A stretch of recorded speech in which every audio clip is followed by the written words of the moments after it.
જલારામ મંદિર કેશોદ દ્વારા અવનવી સેવાકીય પ્રવૃત્તિઓ કરવામાં આવી રહી છે, જેના ભાગરૂપે મહિનાના પહેલા અને ત્રીજા રવિવારે આઈ કેમ્પનું આયોજન કરવામાં આવે છે।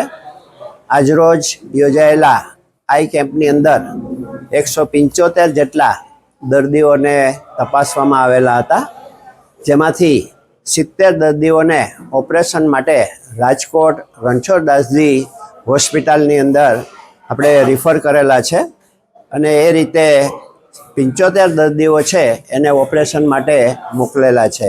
અમારે આ જે કેમ્પ થાય છે એની અંદર જુદા જુદા ભોજનદાતાઓ પ્રસાદદાતાઓ તરફથી અમને સાથ અને સહકાર મળતો હોય છે।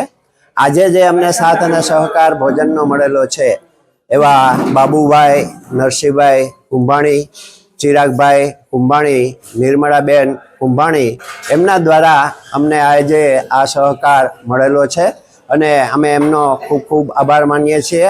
અત્યાર સુધીની અંદર લગભગ 354 જેટલા કેમ્પ કરેલા છે, જેની અંદર 25,000 ઉપરાંત દર્દીઓને એક નવી દ્રષ્ટિ જલારામ મંદિરના સહયોગથી મળેલી છે। આભાર। જય